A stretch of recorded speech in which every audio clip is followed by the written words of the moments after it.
Hello students, last class में हमने law of definite proportions पढ़ा था। आज हम लोग नेक्स्ट लॉ पढ़ेंगे, तो आप नेक्स्ट लॉ लिख लीजिए। थर्ड,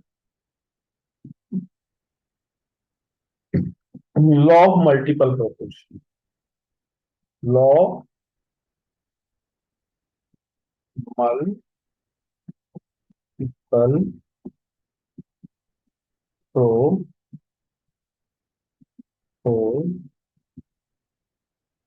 ठीक है।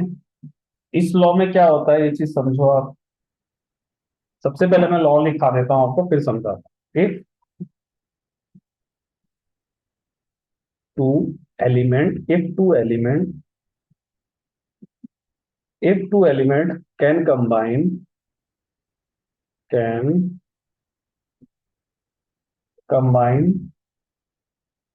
To form if two element can combine to form more more than one compound, one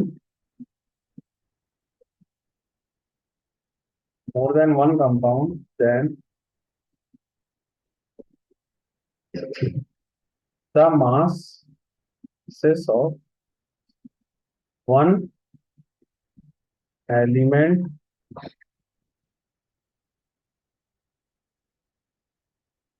mass of one element that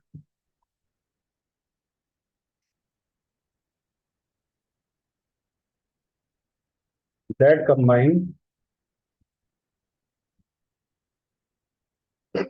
with a fixed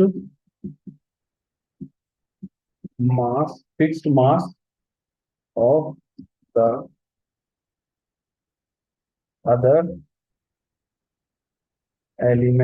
other element are in the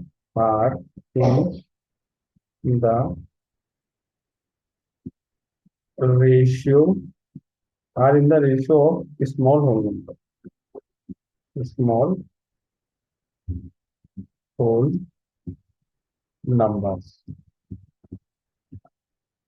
तो देखिए, क्या होता है कि आपको इस लॉ को समझना है। इस लॉ को समझने के लिए ऐसा करता हूं, मैं एक एग्जांपल लेता हूं, उस पर समझाता हूं।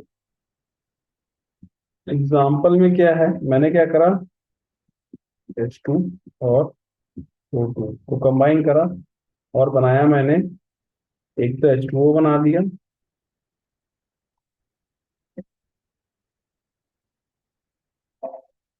और एक H2 और O2 को कंबाइन करके मैंने H2O2 बना दिया। अब एक चीज समझो, यहाँ पे मैंने हाइड्रोजन का इसमें मास 2 ग्राम लिया है, 2 ग्राम लिया है, इसका 2 ग्राम लिया है, ठीक है। लेकिन जो ऑक्सीजन का मास है, यहाँ पे तो आपका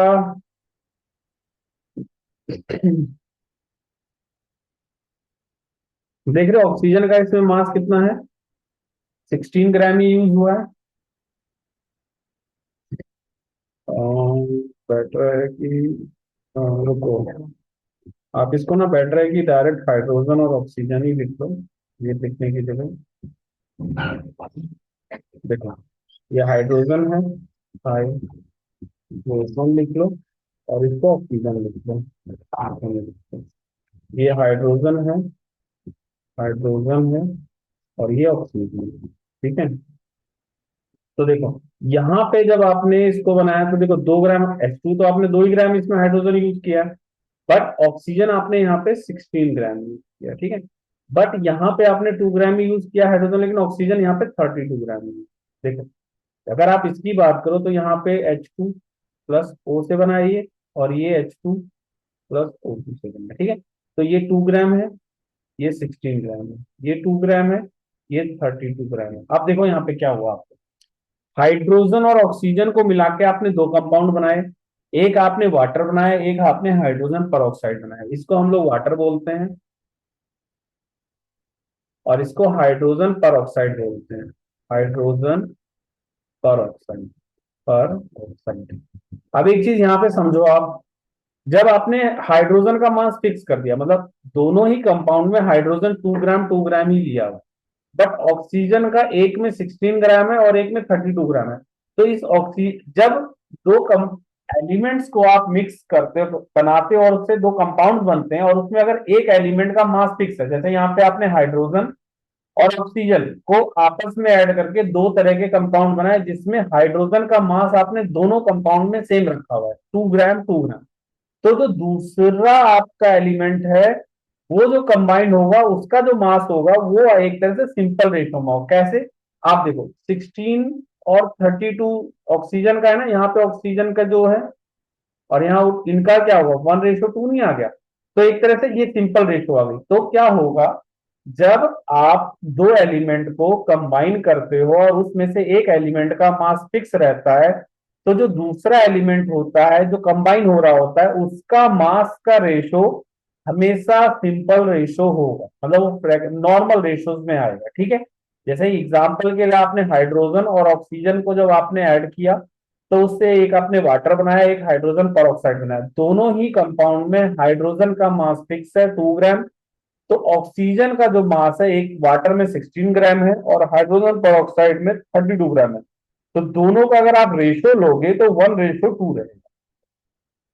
हम्म, तो ये सिंपल रेशियो। तो अब आप चाहो तो ये स्टेटमेंट पढ़ लो, अब आपको इजीली समझ में आएगा। If two element can combine to form more than one compound, जैसे हाइड्रोजन और ऑक्सीजन को कंबाइन करा तो आपने एक वाटर और हाइड्रोजन पेरोक्साइड करा, the mass of one element that combine with the fix mass of other element. तो जो यहाँ पे जैसे आपने हाइड्रोजन का मास फिक्स किया हुआ है, तो मास जो दूसरे एलिमेंट का है are in the ratio of small whole number. तो यहाँ पे ऑक्सीजन का जो मास का रेशियो है स्मॉल होल नंबर में आ रहा है, जैसे 1:2 आ गया। तो यही आपका लॉ होता है, आप इसको नोट डाउन कर लीजिए। फिर हम लोग आपका, मैं आपको नेक्स्ट लॉ समझाऊं। ये आपका लॉ मल्टीपल प्रोपोर्शन है। लॉ मल्टीपल प्रोपोर्शन में यही रहता है कि दो एलिमेंट जब आपस में कंबाइन होते हैं, उससे अगर दो कंपाउंड बन रहे हैं और एक एलिमेंट का मास फिक्स है, तो दूसरा जो एलिमेंट होगा उसका मास का रेशो हमेशा सिंपल रेशो आएगा। ठीक है, ये आप नोट डाउन कर लीजिए, फिर हम लोग नेक्स्ट लॉ पढ़ते हैं।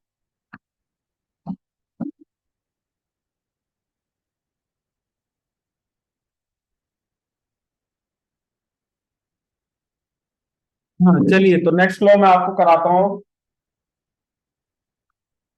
आपका नेक्स्ट लॉ है के Lussac law of gaseous volume. Fourth law है आपका, ये आप नोट डाउन कर लीजिएगा, फिर मैं नेक्स्ट लॉ कराने जा रहा हूँ। फोर्थ लॉ है आपका गई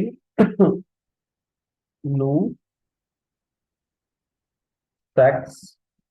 लॉ ऑफ गैसियस वॉल्यूम। देखो ये लॉ क्या लिखता है, पहले मैं इसका लॉ आपको लिखवा देता हूँ, फिर समझाता हूँ क्या मतलब है इसका। ये Lussac law of when gaseous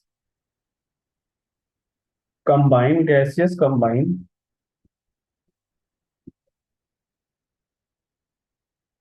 और are produced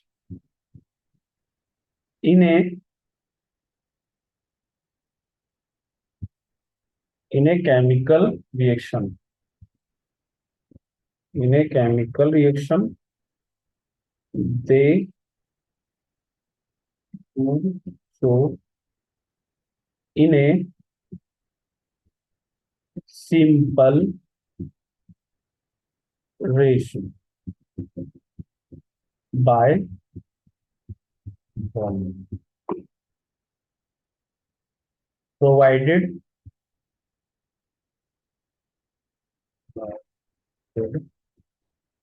all gases are at the same temperature and pressure, temperature and pressure. ठीक है, तो देखो इस लॉ का मतलब क्या है, सबसे पहले इस लॉ को समझो आप। ये USAC law of gaseous volume, इसमें ये कहता है कि अगर आप दो गैसेस आपस में कंबाइन हो रही है या रिएक्ट कर रही हैं, तो और वो सेम टेम्परेचर और प्रेशर पे होना चाहिए। अगर सेम टेम्परेचर और प्रेशर पे दो गैसेस आपस में कंबाइन हो रही हैं, या रिएक्ट कर रही है, तो वो जो उनका जो वॉल्यूम हो यूज हुआ होगा उस कॉम्बिनेशन में या रिएक्शन में, वो सिंपल रेशो का मतलब है कि आपको वो 1:2, 1:3, मतलब इस तरह से आएगा, या 1:5, मतलब मतलब रेशोज जो होंगे वो सिंपल होंगे, उसमें आपको कोई ऐसा मतलब फ्रैक्शनल टाइप का नहीं दिखेगा, सिंपल रेशोज। ठीक है, मतलब इंटीजर्स के फॉर्म में वो रेशोज हैं। तो आप इसका एक एग्जाम्पल से समझो इसको।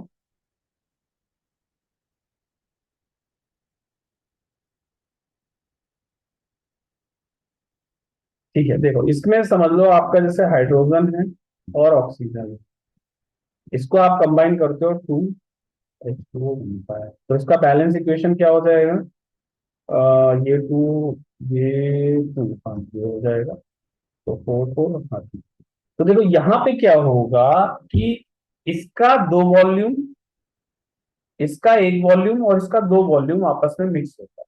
तो अगर आप इनमें रेशोज देखोगे ना, इन दोनों के बीच में रेशो क्या हो जाएगा? H2 और O2 का रेशो क्या हो गया? 2V 1:2। इसी तरह से आप O2 और H2O का भी रेशो देखो, अगर एक गैस फॉर्म में, P:2V, तो ये भी 1:2 है। मतलब आप किसी का भी रेशो लोगे ना, वो आपको सिंपल रेशो मिलेगा। ठीक है, या अगर आप चाहो तो ये भी ले सकते हो, O2 और H2O2, हाँ H2 और H2O का रेशो, जैसे आप अगर अगर चाहते हैं H2 और H2O के वॉल्यूम का रेशो लेते तो 2V रहता, ये V रहता, तो ये आपका हो जाता है 2:1। ठीक है, तो आप इसको नोट डाउन कर लीजिए, फिर मैं थोड़ा और इसको डिटेल में समझा रहा हूँ, आप इसको पहले नोट डाउन कर लो, फिर हम लोग अगला कर। ठीक है, देखो अगर यही चीज मैं आपको इस तरह से भी लिख सकता हूँ, जैसे 2V की जगह मैं ऐसे लिखता, 2H2 + O2, 2H2, तो इसका 100 ml इसके 50 ml से और इसका 100 ml के साथ रिएक्ट करता है। ठीक है, तो आप इनका रेशो निकाल के देखो, सिंपल रेशो आ रही है, जैसे आप हाइड्रोजन और ऑक्सीजन का रेशो निकालोगे तो 1:2 आएगा, ऑक्सीजन और वाटर का दिखाओगे तो 1:2 आएगा, और अगर आप हाइड्रोजन, सॉरी ये 2 भी होना था, तो ये 1:1 हो गया, ये आपका 1:1 हो गया। तो हाइड्रोजन और वाटर के बीच में आपका ये सभी गैसेस हैं, ये जरूर ध्यान रखिएगा, ये भी गैस है, ये भी गैस है, और ये भी गैस, गैस फॉर्म में है वाटर मॉलिक्यूल। ठीक है, तो ये चीजें, अब इनका अगर आप रेशो निकालोगे तो सिंपल रेशो होगा। तो यहाँ पे यही ये Lucent law of gases volume यही कहता है कि जब दो गैसेस को आप आपस में मिक्स करोगे या ऐड करोगे, तो उससे जो गैसेस आपस में मिक्स हुई है उनका जो रेशो होगा ना, वो हमेशा सिंपल होगा।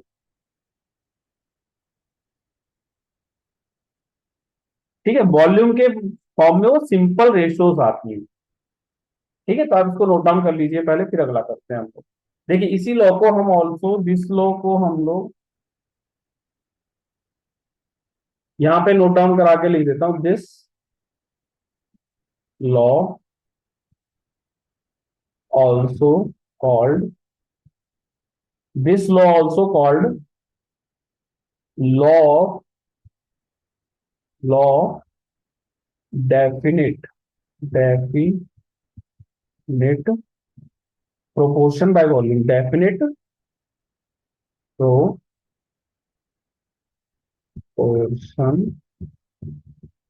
Bye volume, by volume. ठीक है, तो देखिए लॉ, गेन यूलर लॉ ऑफ गैसियस वॉल्यूम या law of definite proportion by volume में मेनली आपको ये ध्यान रखना है, when we add two gases और the product of the two gases, reaction of the two gases, the combination of the volume of the gases are in the always simple. मतलब दो gases जब आपस में कंबाइन होंगी या उनसे जो प्रोड्यूस होगा उनका जो रेशो होगा वॉल्यूम का, उन गैसेस के वॉल्यूम का रेशो हमेशा सिंपल रेशो हो जाएगा, 1:2, मतलब इंटीजर्स फॉर्म में उनका रेशो आएगा। ठीक है, आप इसको नोट डाउन कर लीजिए, फिर हम लोग अगला करते हैं। देखिए ये फोर्थ लॉ हो गया, लास्ट लॉ है आपका एवोगाड्रो। अब वो लास्ट लॉ भी देख लीजिए, फिफ्थ जो है एवोगाड्रोस, एवोगाड्रो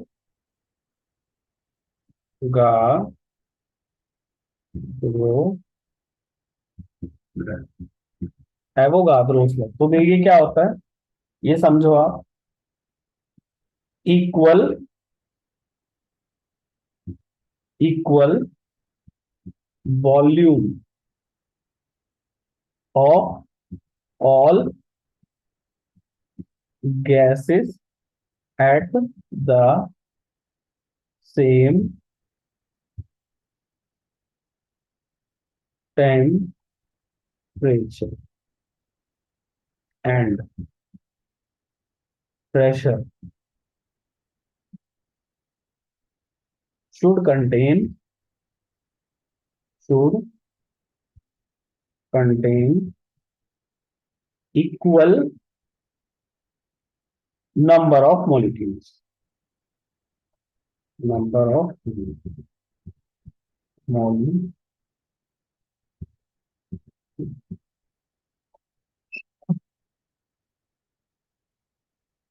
अब इस चीज को ना आप बेटर समझ सकते हो मोल कॉन्सेप्ट से। देखो मोल कॉन्सेप्ट में मैंने आपको क्या बताया था, नंबर ऑफ मोल्स का फॉर्मूला क्या होता है, नंबर ऑफ मोल्स क्या होता है गैसेस के लिए, गिवन वॉल्यूम 22.4, ठीक है, यही रहता था। और ये किसके बराबर होता था, number of molecule divide by Avogadro number N A, ठीक है। तो एक चीज समझो, अब ये एवोगाद्रो लॉ क्या कह रहा है, equal volume of gases contain equal number of molecules. तो एक चीज देखो, अगर आप वॉल्यूम फिक्स कर दो सबका तो नंबर ऑफ मोल सबके सेम हो जाएंगे। अब नंबर ऑफ मोल सबके सेम होंगे तो नंबर ऑफ मॉलिक्यूल सेम नहीं आएगा। जैसे आपका मान लो कि सबका वॉल्यूम आपने बी ले लिया और 22.4 इंटू एन है, ये आगे क्या आ गया, नंबर ऑफ मॉलिक्यूल्स आ गया, ठीक है। तो B divide by 22.4 into N A क्या हो गया, नंबर ऑफ मॉलिक्यूल्स। तो आप इस चीज को समझिए, एवोगाद्रो लॉ क्या कहता है, equal volume of all gases at same temperature and pressure should contain equal number of molecules, ठीक है। इस पॉइंट को आप समझिए कि एवोगाद्रो लॉ क्या कह रहा है, equal volume of all gases at same temperature and pressure. अगर वॉल्यूम सबका सेम है तो वॉल्यूम सेम है तो नंबर, नॉर्मली बात है, अगर आपका volume equal volume of all gases at same temperature and pressure, अगर आप वॉल्यूम सेम कर दोगे हर गैस का तो number of moles her gas के सेम हो जाएंगे। अब नंबर ऑफ मोल्स अगर हर गैस के सेम है तो नंबर ऑफ मॉलिक्यूल्स भी तो सेम आएंगे। ये चीज आप इससे समझ सकते हो, ठीक है। तो equal volume of all gases at same temperature and pressure should contain equal number of molecule. तो ये जो लॉ है आप इससे समझ सकते हो, ठीक है। तो आप ये सारे लॉज लिख लो, फिर हम लोग आगे कंटिन्यू करें। चलिए इसको कर लीजिएगा, फिर हम लोग नेक्स्ट टॉपिक पढ़ने जा रहे हैं, इसको आप कर लो पहले।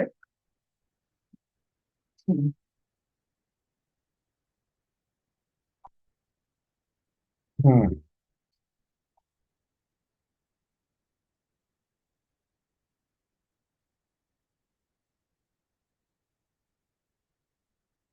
चलिए तो नेक्स्ट है आपका स्टोइकियोमेट्री, जो आप ये आप कर लीजिएगा सारे लॉ। और फिर हम लोग नेक्स्ट आपका जो मैं कराने जा रहा हूं वो है आपका stoichiometry and स्टैकियोमेट्री calculation.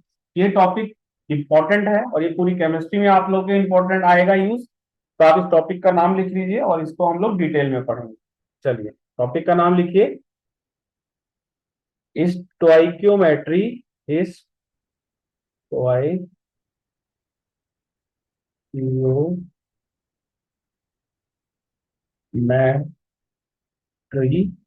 Stoichiometry and stoichiometry square की ओ मैट्रिक कैलकुलेशन कैलकुलेशन देखिए, इस टॉपिक को करने से पहले आपको पता होना चाहिए स्टैक्योमेट्री होती क्या है या स्टैक्योमेट्रिक कैलकुलेशंस में क्या करना है आपको।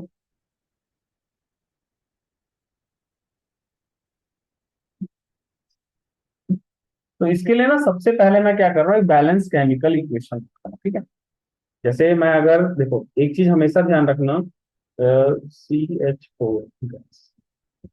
इसको अगर मैं O2 से रिएक्ट करता हूँ, O2 गैस से, तो मेरे को मिलेगा CO2 gas plus H2O gas. ठीक है। तो ये बैलेंस अगर मैं करूँ तो देखो यहाँ पे एक कार्बन है, एक कार्बन है, चार हाइड्रोजन है, तो इसको दो कर दो। अब ये दो हो गए तो ऑक्सीजन कितने हो गए, दो दो चार, तो इसको टू कर दो। ठीक। तो देखो ये जो आपके कोफिशिएंट्स आते हैं ना यहाँ पे, जैसे यहाँ पे देखोगे तो वन है, यहाँ भी वन है, यहाँ टू है, टू है, तो ये जो नंबर्स होते हैं इसी को हम लोग स्टैइक्योमेट्रिक कोफिशिएंट्स कहते हैं। जैसे one two one balance chemical equation में होते हैं, ये जो कोफिशिएंट्स होते हैं of the reactant and product in the balance chemical equation is the stoichiometric coefficients. ठीक है।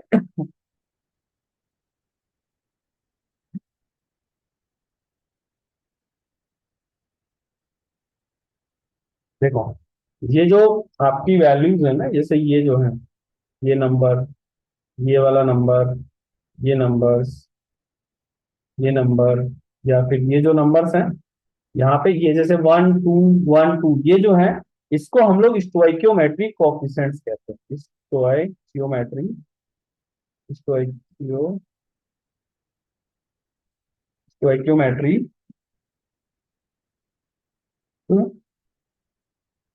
Stoichiometric coefficients coefficients.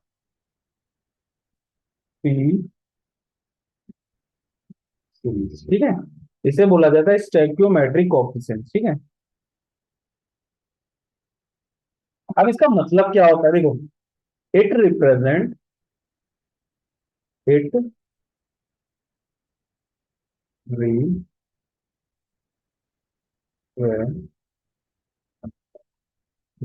it represent number it represent number of moles it represent number of moles or molecules molecule atom taking part in a reaction, taking part in reaction। ठीक है।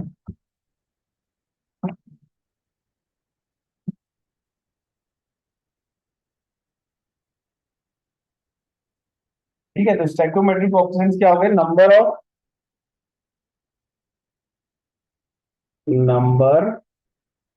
Of atom,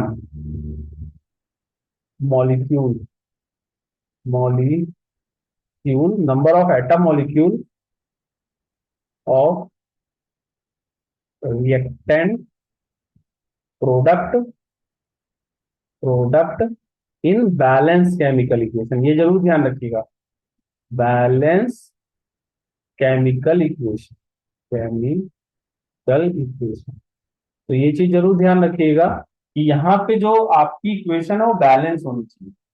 stoichiometric coefficients जो होते हैं वो हमेशा उन numbers of atoms या molecule को बोला जाएगा तो बैलेंस केमिकल इक्वेशन में। अगर आपकी इक्वेशन बैलेंस नहीं है तो उसको हम लोग स्टोइकियोमेट्रिक कोएफिशिएंट में नहीं कंसीडर करेंगे। इसका मतलब हुआ कि कितने मोल्स आप इसको यूज कर रहे हो या कितने नंबर ऑफ एटम्स यूज कर रहे हो रिएक्शन में।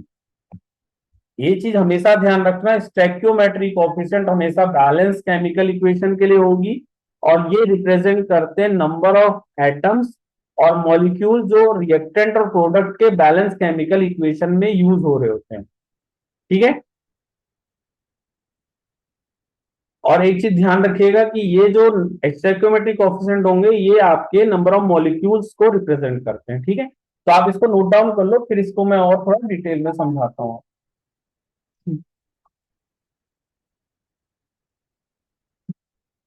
चलिए, तो इसको नोट डाउन कर लीजिए, फिर हम लोग आगे करते हैं।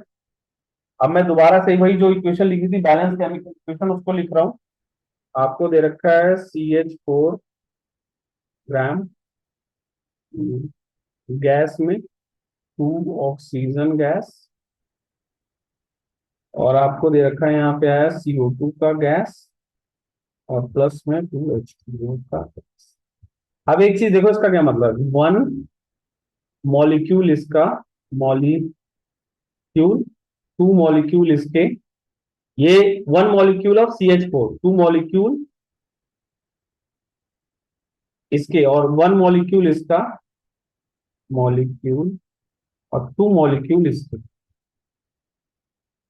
यूज हो रहे रिएक्शन में। आप इसको अगर बढ़ाना चाहते हो तो सेम रेशो से बढ़ेंगे। अगर आप इसको टू करोगे तो ये फोर हो जाएगा, ये टू हो जाएगा, ये भी फोर टाइम्स हो जाएगा। यानी अगर आप इसके फाइव मॉलिक्यूल्स लेते हो, फाइव मॉलिक्यूल, तो अगर आप मीथेन के फाइव मॉलिक्यूल्स लोगे, मॉलिक्यूल्स, तो आपको इसके 10 मॉलिक्यूल्स लेने पड़ेंगे, मॉलिक्यूल्स, और इसके आपको फाइव मॉलिक्यूल्स लेने पड़ेंगे, और यहां भी 10 molecules, 10 molecules of water use होगा, मॉलिक्यूल। ठीक है। अब क्या होता है, ये एटम्स के मॉलिक्यूल्स के फॉर्म में करोगे तो ऐसे है नंबर ऑफ। अब एक बात बताओ, इसका Na, इसके 2Na, इसका Na, जैसे अगर आप Na का मतलब समझना, जो आपको हम एवोगाड्रो नंबर लेते हैं ना, Na का मतलब क्या होता है, ये Na क्या होता है, ये रिप्रेजेंट करता है 6.022 इंटू 10⁻23 एटम्स को या मॉलिक्यूल को। तो मैं अगर इसके Na एटम्स लूंगा, Na, तो इसके 2Na लेने पड़ेंगे, डबल उसका, देख रहे हो, डबल इसका Na लेना पड़ेगा, और इसका फिर 2Na लेना पड़ेगा। ठीक है। अब Na किसको रिप्रेजेंट करता है, नंबर ऑफ मोल्स को, तो इसका 1 मोल, इसका 2 मोल, इसका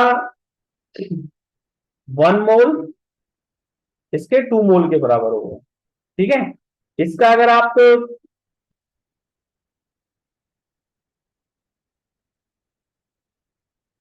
इसका आप अगर 2 मोल्स ले, थ्री थ्री मोल्स लेते हो, तो इसके आपको 6 मोल्स लेने पड़ेंगे, और इसके आपको 3 मोल्स लेने पड़ेंगे, और यहां पे आपको 6 मोल्स लेने पड़ेंगे। ठीक है। तो आप इसको नोट डाउन कर लो, फिर हम लोग अगला कर। और अगर आप इसको मास के फॉर्म में भी रखना चाहो तो भी कर सकते हो। जैसे आप पहले इसको नोट डाउन कर लो, फिर मैं थोड़ा और आपको डिटेल में चीजें समझाता हूँ। हम्म।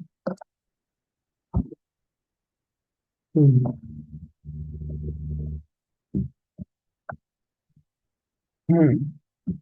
आप इसको नोट डाउन कर लीजिए, फिर मैं आगे करा रहा हूँ इसी को।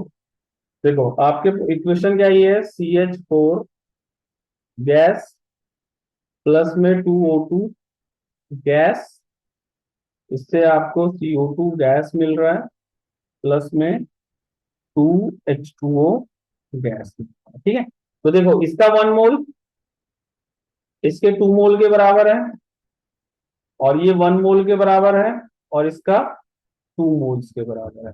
तो अगर आप इसके मास की बात करो, तो मास को कैसे इसमें इक्वेट कर सकते हो, इसका मोलर मास आता है 16 ग्राम, आप देख लेना, इसका हो जाएगा 2 × 32 ग्राम, इसका 44 ग्राम, और इसका 2 × 18 ग्राम।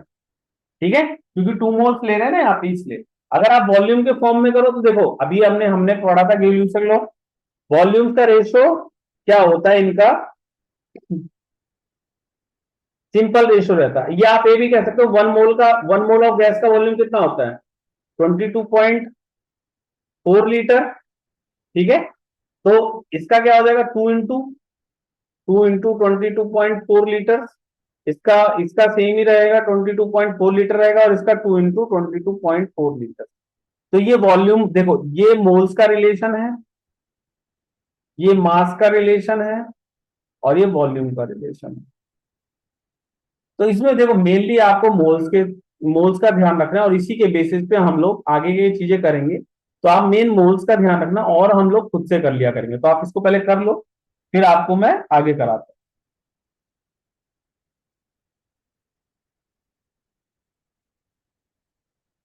चलिए इसको कर लीजिए आप, फिर हम लोग इसमें अब ऐसा करते हैं, इसके कुछ क्वेश्चंस करते हैं, तो ये चीजें ना आपको ज्यादा अच्छे से क्लियर होंगी।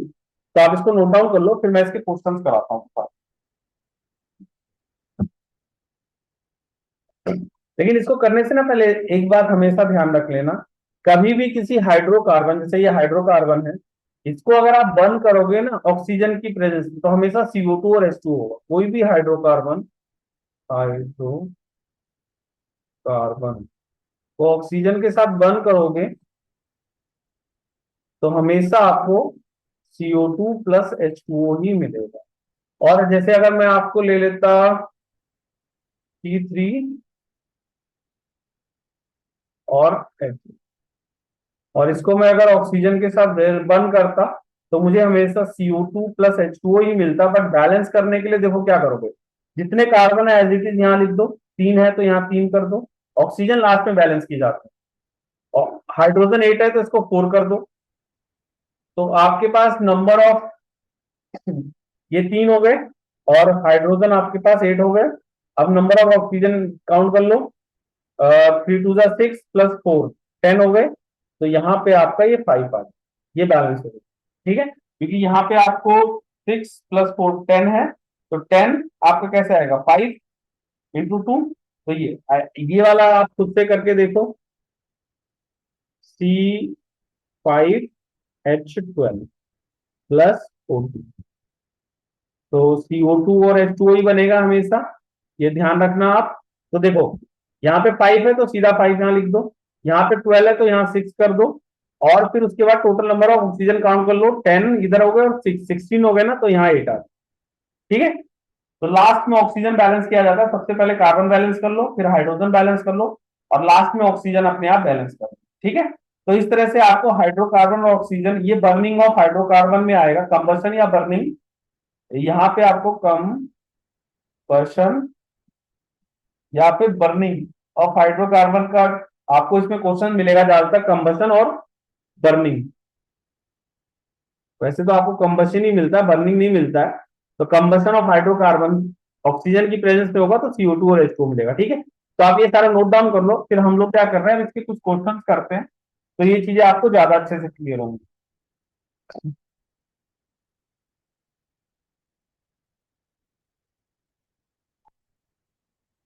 चलिए, तो मैं आप कुछ क्वेश्चंस करा रहा हूं आपको।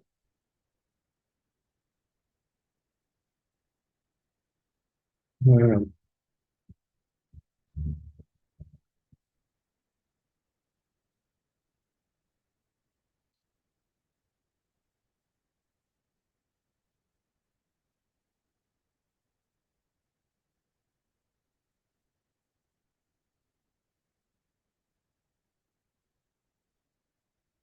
ठीक है, तो ये जो क्वेश्चन नंबर दे रखा है आपको, प्रॉब्लम 1.3, आप इसको सॉल्व करिए, देखिए कैसे सॉल्व करना है। इसमें क्वेश्चन देखो क्या कह रहा है, हम लोग जो क्वेश्चन करने जा रहे हैं वो है प्रॉब्लम 1. ठीक है, तो देखो इसमें क्या कह रहा है, calculate the amount of water produce by combustion of methane. मैंने आपको बोला था ना कंबशन वर्ड दिखेगा, यहाँ पे देखो कंबशन ऑफ मीथेन लिखा है, मीथेन जो होता है आपका उसका फॉर्मूला होगा CH4, तो इसको अगर आप O2 की प्रेजेंस में करोगे तो आपको CO2 और H2O मिलेगा, CO2 और H2O मिलेगा। अब इसको बैलेंस कर लो, C1 है तो ठीक है, H4 है तो इसको 2 करना पड़ेगा आपको। देखो इसको थोड़ा ना इधर कर देते हैं, ज्यादा सही रहेगा। देखो, CH4 प्लस O2, इससे मिला CO2 और H2O। अब देखो यहाँ पे 4 हाइड्रोजन है तो इसको 2 कर दो, और कार्बन एक था और ऑक्सीजन कितने हो गए, 2 2 4, तो ये 2 कर दो। अब देखो यहाँ पे क्वेश्चन में क्या कह रहा है, calculate the amount of water produce by combustion of 16 gram of methane. ये आपको बोल रहा है कम, अगर आपने 16 ग्राम ऑफ मीथेन को कंबशन किया है तो कितना आपको वाटर मिला है, मतलब ये पूछ रहा है कि इसका अमाउंट कितना होगा अगर आपने इसको 16 ग्राम बर्न किया, 16 ग्राम आपने अगर मीथेन बर्न किया तो आपको वाटर मॉलिक्यूल कितना बनेगा। तो देखो इसके लिए ना सबसे बेस्ट होता है, सबसे पहले आप रिलेशन देखो, CH4 और 2H2O में मेन रिलेशन क्या है देखो, अगर आप ये कहते तो इसका 1 मोल, इसका 1 मोल इसके 2 मोल के बराबर है। ठीक है, ये मोल्स में लिख रहा हूं मैं, तो इसका 16 ग्राम इसके 2 इंटू 18 ग्राम के बराबर है। ये चीज समझ में आ रही है। 1 मोल 2 मोल के बराबर है। 16 ग्राम 2 × 18, क्योंकि इसके स्टैच्यूमेट्रिक कोएफिशिएंट्स है ना, आपको अभी थोड़ी देर पहले सिखाया था। तो इसका 16 ग्राम 2 × 18 ग्राम के बराबर होगा। तो आपको क्वेश्चन में क्या पूछा, यही तो पूछा 16 ग्राम के लिए, तो 16 ग्राम ऑफ CH4 गिव, इसको मल्टीप्लाई कर लो, 36 ग्राम ऑफ H2। ये समझ में आया। 16 ग्राम आपको कितना देगा, 36 ग्राम ऑफ H2। ये आपका देखो आंसर। ठीक है, तो ये चीज आप खुद से कर सकते हो। ये मोलर मास आप खुद से कैलकुलेट कर लेना। और देखो मेन क्या होता है इस तरह के क्वेश्चन में, सबसे पहले आपको बैलेंस करनी होती है इक्वेशन। एक बार इक्वेशन बैलेंस हो गई तो फिर आप उसमें रिलेशन निकाल सकते हो डिफरेंट रिएक्टेंट और प्रोडक्ट्स में, और उसके बेसिस पे आप क्वेश्चन कर सकते हो। ठीक है, तो ये आप नोट डाउन कर लो, फिर हम अगला कर रहे हैं। देखो अगला क्या है, हाउ मैनी, अब देखो अगला क्वेश्चन क्या कह रहा है आपका, how many mole of methane are produce to require to produce इतना ग्राम ऑफ आफ्टर कंबशन। देखो इस क्वेश्चन में क्या कह रहा है आपको, हाउ मैनी मोल्स, आपको मोल्स निकालने के लिए बोल रहा है ना, moles of methane require to produce इतना ग्राम ऑफ कंबशन आफ्टर। तो सबसे पहले इसका इक्वेशन ही लिख लो। मीथेन सेम ले रहा है ना, इस बार भी मीथेन ले रहा है, तो CH4, तो जब आप O2 से 2O2 आ जाएगा, और ये CO2 प्लस 2H2O हो जाएगा। ठीक है, ये बैलेंस इक्वेशन हमने पहले भी यूज किए, तो इसको देखो, इसका 1 मोल इसके 2 के बराबर होता है, इसका 1 होता है, इसका 2 होता है। अब रिलेशन किस किसके में बीच में होता है, मीथेन और CO2 के बीच में। तो देख रहे हो आप, 1 मोल मीथेन 1 मोल ऑफ CO2 के बराबर आ रहा है। ठीक है, अब यहां सबसे पहले क्या काम करो, आप number of moles of CO2 निकालो। ठीक है, देखो 1 मोल के बराबर है, आप number of moles of CO2 निकाल लो, तो NCO2 क्या होगा, गिवन मास, WCO2 और MCO2 मोलर मास। तो WCO2 कितना, 22 ग्राम दे रखा है, ये लिख लो। और मोलर मास कितना होता है इसका, 44, तो ये हाफ मोल था। तो एक तरह से NCO2 कितना आ गया, 0.5। ठीक है, मोल्स। अब देखो इनमें रिलेशन क्या था, आप अगर CH4 और CO2 का रिलेशन देखोगे तो 1:1 है। ठीक है, और आपको अभी कितना आया, 0.5, और इसका आपको निकालना है। तो यहां पे मैंने आपको बताया था कि आप क्या करना, क्रॉस मल्टीप्लीकेशन यूज कर लेना। देखो ऐसे 1 = 1, x = 0.5, और इसमें क्रॉस मल्टीप्लाई कर देना, इसको इससे मल्टीप्लाई कर देना, इसको इससे मल्टीप्लाई कर देना। ठीक है, तो आपके पास 0.5 = आ जाएगा x। x का मतलब हो गया NCH4। ठीक है, इसको चाहते तो आप पहले भी NCH4 डायरेक्ट ही लिख सकते थे, क्योंकि ये आपको निकालना था NCH4। ठीक है, तो ये आपका डायरेक्टली NCH4 आ गया।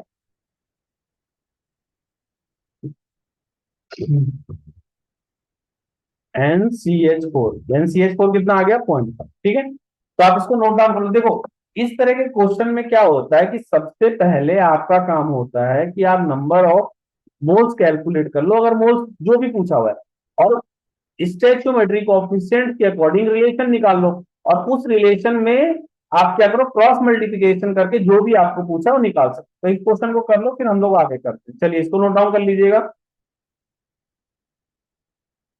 इसको कर लेना आप लोग, फिर मैं आगे करा रहा हूँ। अगला देखो, इसमें 0.5 के लिए आ गया ना, 0.5 मोल्स ऑफ इतना रिक्वायर्ड, इतना मोल्स। ठीक है, ये हो गया। अब देखो ये वाला जो क्वेश्चन दिया है इन्होंने, इसको करने अभी हम नहीं कर सकते, तो प्रॉब्लम 1.5 में आपको बाद में कराऊंगा। अभी हम लोग आगे के क्वेश्चन देख लेते हैं। ठीक है, क्योंकि इसके लिए मुझे और थ्योरी आपको पढ़ानी पड़ेगी, तो इसके लिए मैं बाद में कराऊंगा इसको। ठीक है, चलिए अब अब आ जाइए, एक्सरसाइज के क्वेश्चन देख लेते हैं एक बार, कौन कौन से जो आप कर सकते हो अभी।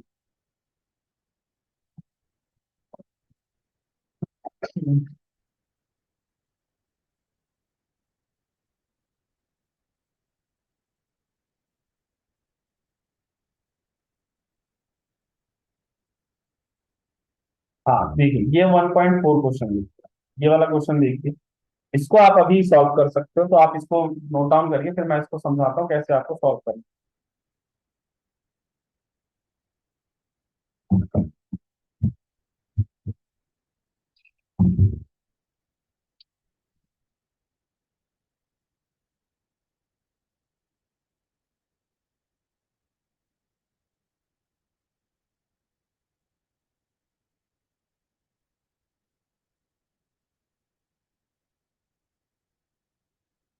देखिए आपको सबसे पहले क्या कह रहा है, calculate the amount of carbon dioxide that will be produce when burn 1 mole of carbon. देखो इन तरह के क्वेश्चन में सबसे पहले आप बैलेंस केमिकल इक्वेशन लिखोगे, तो फर्स्ट में देखो कार्बन लिया हुआ है ना, तो C+O2 से आपको CO2 मिलता है। इसमें आप देख रहे हो बैलेंस यही रहेगा। तो 1 मोल इसका, 1 मोल इसका, 1 मोल इसके बराबर। अब आपको इसका कितना दिया, 1 मोल ऑफ कार्बन दिया है ना, तो अगर 1 मोल ऑफ कार्बन लिया है आपने, तो 1 मोल ऑफ क्या मिलेगा आपको, CO2 मिलेगा। तो आपको अमाउंट निकालना है, तो 1 मोल से 1 मोल मिल रहा है, यानी अब देखो इसका 1 मोल इसके 1 मोल के बराबर है, तो आपको 1 मोल ऑफ CO2 मिलेगा। ठीक है। आप अगर चाहो तो ऐसे भी लिख सकते थे 1 = 1, फिर आपको इन्होंने 1 मोल दिया हुआ है, और NCO2 आपको निकालना था। आपको कार्बन कितना 1 मोल दे रखा है और NCO2 निकालना है, तो यह क्रॉस मल्टीप्लाई करोगे तो NCO2 आपका आ जाएगा 1 मोल। और आपको अगर WCO2 निकालना है, तो देखो N क्या होता है, W/M। तो NCO2 आपको पता है 1, W आपको निकालना है, इसको 44 रख दो, क्योंकि मोलर मास क्या होता है, number of moles of CO2 जो है 1 है। मोलर मास इसका कितना रहेगा CO2 का, 44। तो W कितना आ जाएगा, CO2 जो होगा आपका, ये भी 44 ग्राम होगा। ठीक है। इसको आप नोट डाउन कर लो, फिर हम लोग अगला करते हैं।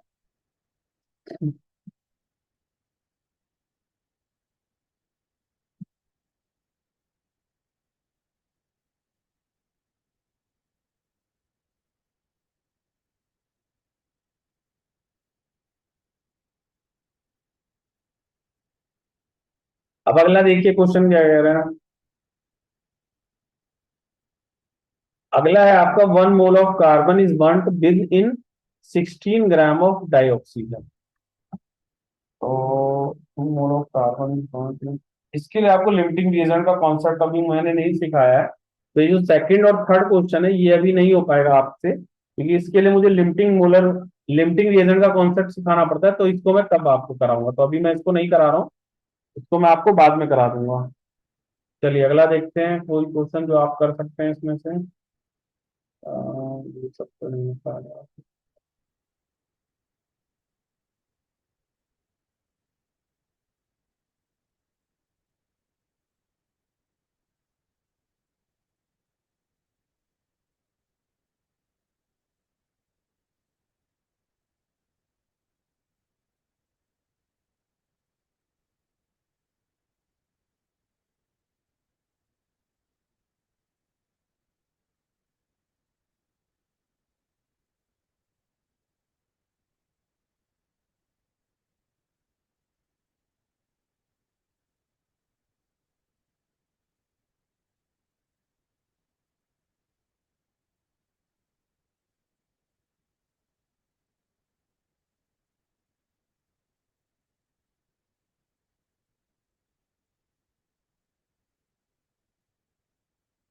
अब देखो ये 1.36 क्वेश्चन आपका, ये वाला जो क्वेश्चन है इसको पढ़ो, आप क्या कह रहा है। हम्म, देखिए इस क्वेश्चन में क्या कह रहा है, chlorine is prepared in the laboratory by treating manganese dioxide with anhydrous hydrochloric acid according to the reaction. How many gram of HCl react with 5 gram of manganese dioxide. आपको पूछ रहा है कि कितना HCl चाहिए होगा इतने अमाउंट के लिए। ठीक है, तो मेनली आपको क्या करना है, सबसे पहले बैलेंस इक्वेशन जो दे रखी है वो लिख लो, और उसके बाद फिर हम लोग इस क्वेश्चन को कर सकते हैं। तो देखिए आपको दिया हुआ है,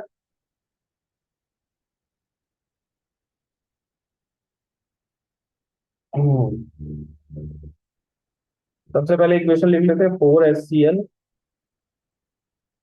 MnO2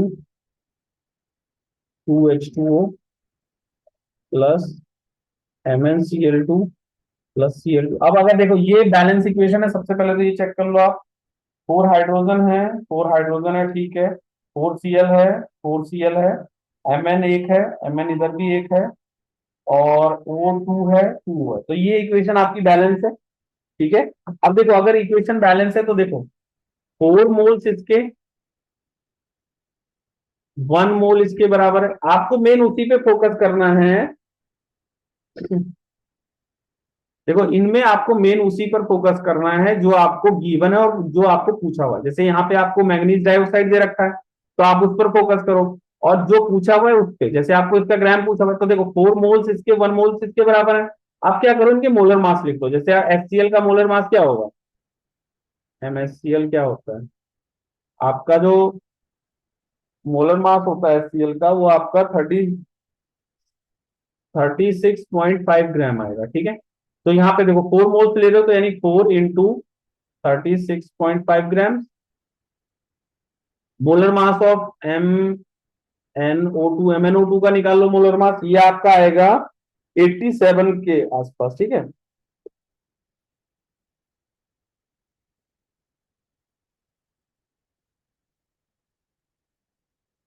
ये आ गया आपका 87। ठीक है, 87 ग्राम। तो ये आ जाएगा सिर्फ 87 ग्राम। ठीक है, अब देखो, यानी अगर आप इसको मल्टीप्लाई करते तो 4 × 36.5 कितना होता है, ये आपका 146। ठीक है, ये आपका हो जाता 146 ग्राम। ठीक है, जब इसको मल्टीप्लाई करके आप लिखते।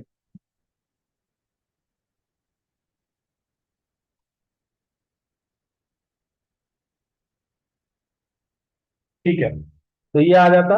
अब देखो एक चीज समझो यहाँ पे, अब हमें सिर्फ HCl और MnO2 से मतलब है। इसका देखो, HCl और MnO2 से मतलब है। इसका मास कितना है, 146 ग्राम। तो इसका कितना आ रहा है,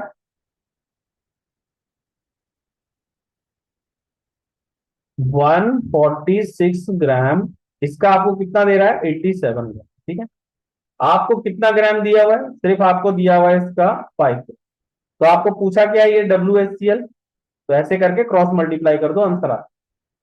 तो क्रॉस मल्टीप्लाई करोगे तो 146 × 5 divide by 87 in equal to WHCl। ठीक है, तो इस क्वेश्चन को करो जरा आप सॉल्व।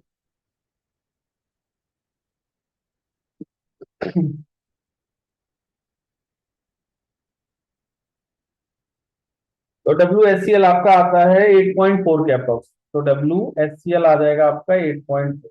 ठीक है, तो आप इसको सॉल्व कर लो, फिर हम लोग अगला करते हैं। ठीक है, जल्दी से आप इसको सॉल्व कर लीजिए।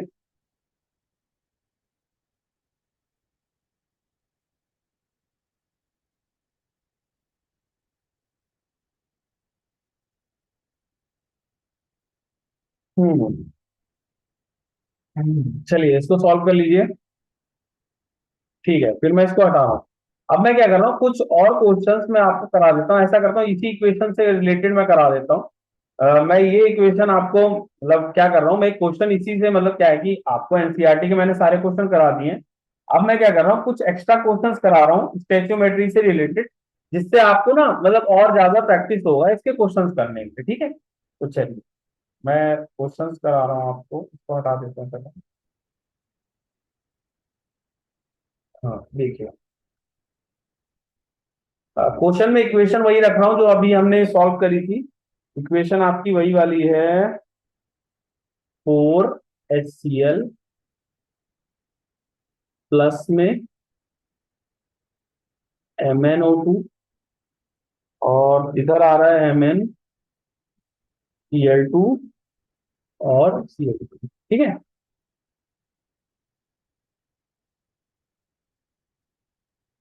तो यार इक्वेशन का मतलब नहीं है मुझे तो।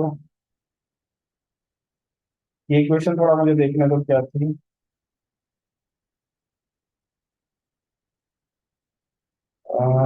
4HCl MnO2, 2H2O MnCl2 और Cl। अच्छा 2H2O के साथ, तो प्लस में 2H2O कर देते हैं। अब देखो बैलेंस हो गया। 4H है, 4Cl है, तो 4Cl है, 4H है, एक Mn है, और दो O2 है। ठीक है, MnO2। ये इक्वेशन हो गई, 4HCl MnO2 MnCl2 Cl2 और कहाँ पे 4HCl MnO2 तो देखो इस क्वेश्चन में आपको ये क्वेश्चन है, और मैं क्या कह रहा हूं इसमें, क्वेश्चन में ये है कि आपको MnCl2, हाँ, आपको बताना है अमाउंट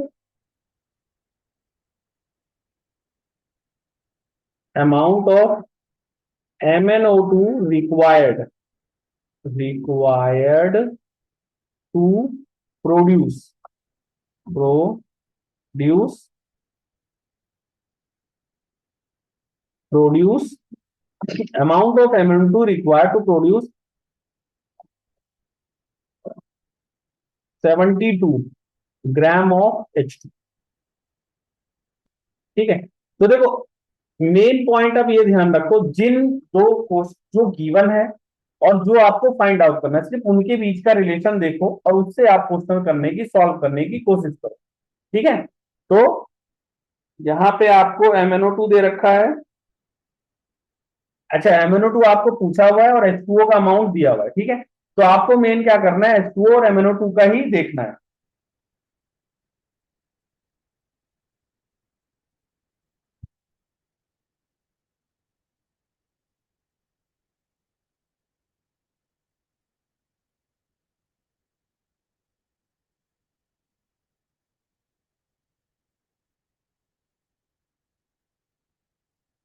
ठीक है, तो देखो आपको यहाँ पे MnO2 और H2O के बीच में देखना है। तो देखो इनके मोल्स का क्या रेशो है, 1:2 है। इनका मास का क्या रहेगा, ये आपका मास होगा, MnO2 का मास कितना हो जाएगा, 87 ग्राम। इसका 87 ग्राम इक्वल टू किसके बराबर आ रहा है, 2 × 18 ग्राम के बराबर आएगा। तो देखो ये रिलेशन मिल गया। अब आपको गिवन कितना है, 72 ग्राम ऑफ वाटर दिया हुआ है, तो 72 ग्राम यहां ले लो और MnO2 निकाल लो। तो इसमें क्रॉस मल्टीप्लाई कर दो, इसको इससे मल्टीप्लाई कर दो, इसको इससे कर दो, आंसर आ जाएगा। तो क्या होगा, 87 इंटू में 72 इक्वल टू 2 × 18 इंटू में MnO2। तो आपका ये हो जाएगा 87 × 72 डिवाइड बाय 2 × 18 MnO2। ठीक है, तो ये आप सॉल्व कर लेना, ये इसका मास आ जाएगा। ठीक है, आप इसको कर लीजिए, फिर मैं नेक्स्ट क्वेश्चन और इस पे करा रहा हूँ, 2-3 क्वेश्चन और कराता हूं मैं इस पे, तो आपको ये चीजें ज्यादा अच्छे से क्लियर हो जाएंगी।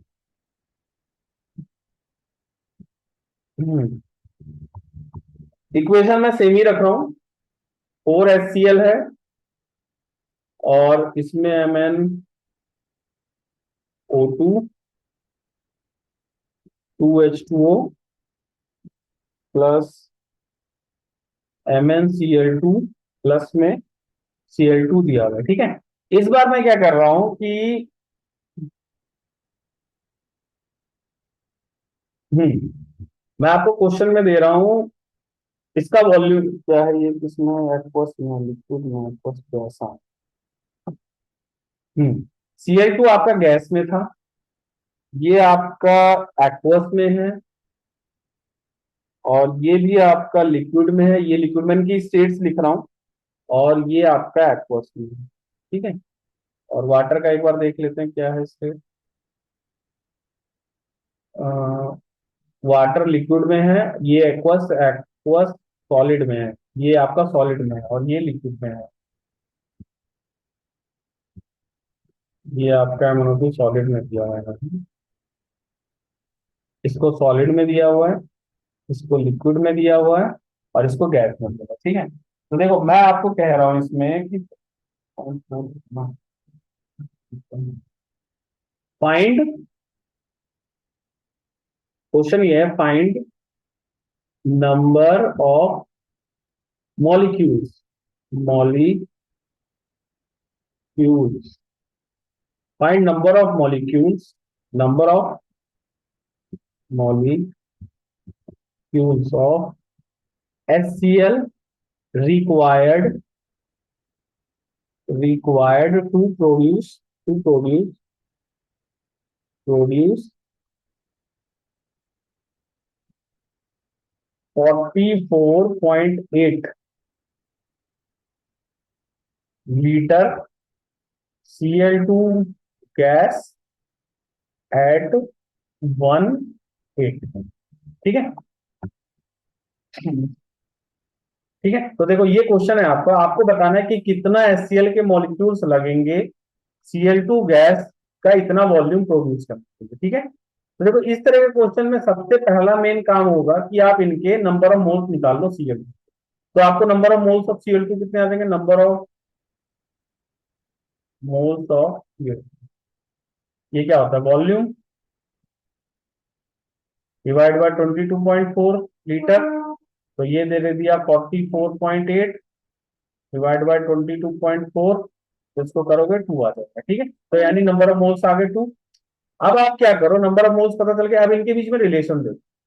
यहाँ पे HCl और Cl2 के बीच में क्या रिलेशन है, इसका 4:1 है, यानी आपके 4 मोल्स इसके इक्वल टू है 1 मोल के बराबर। आपको इसका कितना दे रखा है, 2 मोल दे रखा है, NaCl निकाल दो, number of moles of HCl निकाल दो, तो क्रॉस मल्टीप्लाई करोगे आप तो NaCl आ जाएगा आपका, NaCl आ जाएगा 8,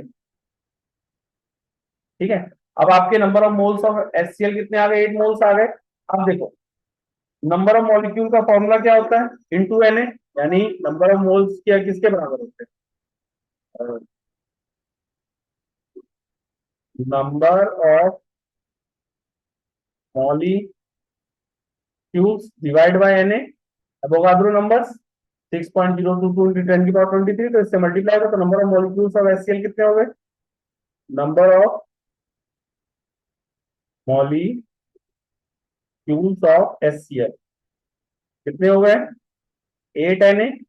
अब आप चाहो तो इसको मल्टीप्लाई कर लो, फाइनल आंसर आ जाएगा 8 इंटू 6.022 इंटू 10 की पावर 23, ठीक है। तो इस तरह से आप कर सकते हो। देखो स्टोइकियोमेट्री में मेन क्या होता है कि आपको सबसे पहले इक्वेशन बैलेंस करनी है। एक बार जब आपकी इक्वेशन बैलेंस हो जाती है, फिर उसके बाद आपको देखना पड़ता है कि कितने उसमें मतलब मॉलिक्यूल्स आपके मतलब रिलेशन क्या है नंबर ऑफ मोल्स का, फिर आपको क्या गिवन है और क्या आपको फाइंड आउट करना है, उन दोनों में आपस में रिलेशन निकाल के आप क्वेश्चन कर सकते हो। तो आप ये सारा नोट डाउन कर लो, फिर हम लोग आगे देखते हैं। हम्म,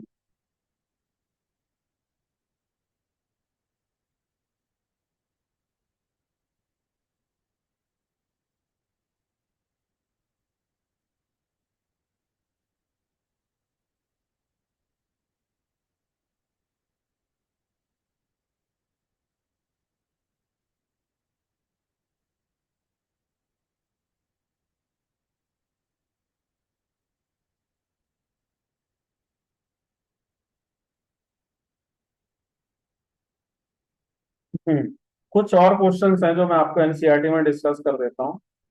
जैसे अगर आपका ये जो है क्वेश्चन नंबर 26, ये देखो 26 क्वेश्चन कहता है, ये वाला 26 क्वेश्चन, ठीक है। 10 volume of dihydrogen gas react with 5 volume of dioxygen gas, how many volume of water molecule would be produce. तो देखो ये क्या होता है, सिंपल रेशियोज में रहता है। तो आपका क्या होता है, इसको बैलेंस इक्वेशन से कर सकते हैं। इस क्वेश्चन के लिए सबसे पहले क्या करो, बैलेंस इक्वेशन। बैलेंस इक्वेशन क्या होगा, 26 है ना, H2 + O, तो ये बनाएगा क्या, H2, इसका बैलेंस क्या हुआ, ये 2 है, इसको 2 कर दो, ये 2 हो जाएगा और ये 2, ठीक है। अब देखो इसका मतलब ये होता है 2 वॉल्यूम, इसका इनका रिलेशन 2 वॉल्यूम 1 वॉल्यूम और 2 वॉल्यूम, ये रिलेशन होता है। 2 वॉल्यूम 1 वॉल्यूम 2 वॉल्यूम, ये बैलेंस केमिकल इक्वेशन से आता है कि कितने वॉल्यूम्स इनके यूज होंगे रिएक्शन में। तो आपको क्या करें, 10 वॉल्यूम ऑफ डाइहाइड्रोजन, यानी इसका 10 वॉल्यूम ले रहा है, रिएक्ट विद 5 5 वॉल्यूम ले रहा है, how many volume of water vapour will be produce, आपको इसका पूछा हुआ है।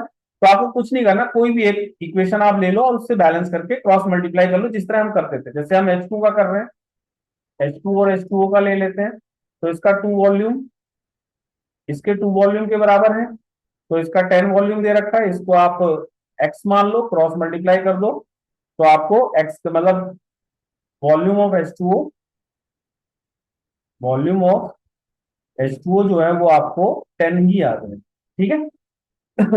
ये इस तरह के क्वेश्चन में देखो क्या होता है स्टैइक्योमेट्री में, आप ध्यान रखना स्टैइक्योमेट्री कोएफिशिएंट जो होते हैं इनके वॉल्यूम के रिलेशन को भी होता है। जैसे जितने इसके मोल्स होंगे उतने ही वॉल्यूम में भी आते हैं, 2 वॉल्यूम 1 वॉल्यूम 2 वॉल्यूम। तो उस तरह से आप इसको सॉल्व करके कर सकते हो इस क्वेश्चन को। तो 1.26 कर लो, इसको एक बार दोबारा समझना है तो समझ लो। देखो सबसे पहले इस तरह के क्वेश्चन करने के लिए आपको बैलेंस केमिकल इक्वेशन करनी है, इक्वेशन जब बैलेंस हो जाएगी तो जितने उसके नंबर ऑफ मोल्स होंगे उतने ही उसके वॉल्यूम का रिलेशन होता है। Two volume, one volume, two volume, तो उससे फिर आपको जिसके बीच में फाइंड आउट करना है उसका फाइनल आंसर निकालो और उसको कैलकुलेट कर लो। चलिए ठीक है, ये कर लीजिए, फिर हम आगे क्वेश्चंस देखते हैं जो अभी हम मैं करा सकता हूँ इस टॉपिक से। 26।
ठीक है, तो अभी आप लोग ऐसा करिए, यहां तक कर लीजिए।